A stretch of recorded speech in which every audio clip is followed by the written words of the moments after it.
the beginning of the trecena, of the death trecena, the death 13 days, and I decided to bring you to the cloud forest so we can record this trecena reading.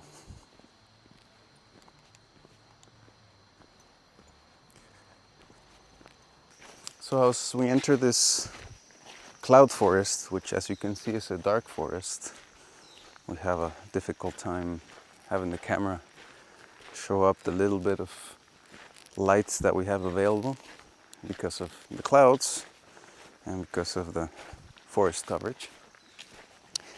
We're entering into a time, into 13 days that are like that, a darker time. But then it's a time that will connect us to our spirits.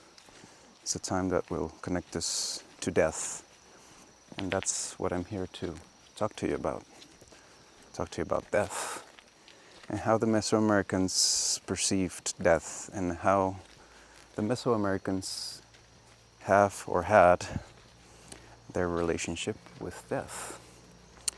Well, we still have a relationship with death. We still have a very strong bond with the rituality, with the worship of death and our ancestors. And I don't think it's that much different than what it was 1,000 or 2,000 years ago. There's a different understanding of death for Mesoamericans than there is for the regular overculture world. And I'm going to try to explain to you what that difference is. So a lot of people wonder, what's the relationship with death? Where do we go to? It's one of the biggest questions we always ask ourselves.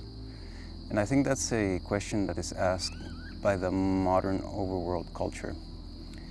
I believe that our ancestors, and when we practice our ancestry, we ourselves are aware a little bit more of what happens when we die and what happens with the people when they die. There are different systems that try to explain it, so which one is a Mesoamerican system?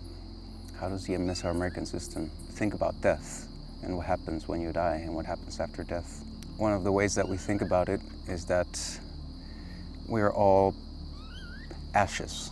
We are all part of the ground of the earth, and nothing is ever lost. It's complicated to think about it because we need to get out of the lineal way of thinking and of the monist way of thinking.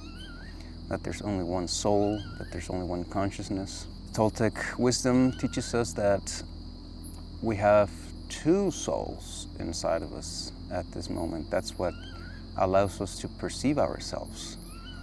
So when we die, one of those souls is the one that is left on the grounds, the one that has our body, and the other one is left to be free in a universe that is not lineal and where time is not really relevant. We're all made up of pieces of our ancestors.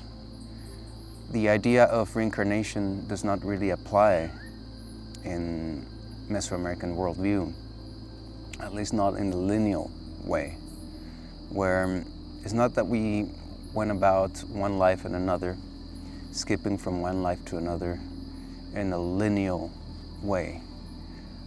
We all have pieces of different lives, and you can't really string them together in a chronological order. So there's one other thought, that is of paradises, of other worlds that we might go to. The idea of a heaven, the idea of a hell. So in this sense, there is an underworld, but the underworld is not necessarily a bad place. And the underworld is something that is always with us. It's very interesting because a lot of people are, in the Christian worldview, are thinking about being good and how that's going to give them credit and if they go to hell or if they don't go to hell. And most of the time, they are living in hell because they are not allowing themselves to be free and to live their lives with a full potential. That's the only real hell that can exist. The place of the dead, where the dead rest, is just a place where part of our souls, part of our energy is deposited once we go through the tests. And these tests, so I don't go through them all, they all take us through the experience of detaching from our body. That's pretty much what it is. When we die, we sometimes face the hardship of letting go of our bodies. And that's why Mesoamericans had a very strong cultural practice of dying while they were alive, of detaching from the physical, carnal feelings and situations, of practicing rituals and practicing disciplines that would take them to be able to withstand the spirit world without the body. And that helped them a lot when they died, because if you didn't practice a little bit of that while you were alive, then you're going to have a hard time getting to the final place of rest when you die. And you're going to get stuck.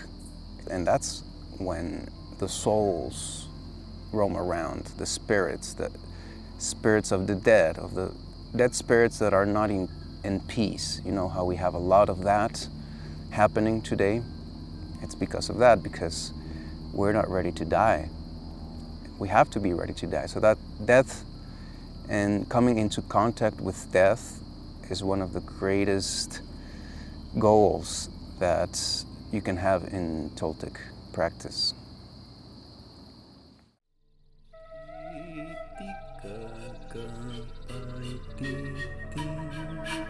Te convocan al círculo de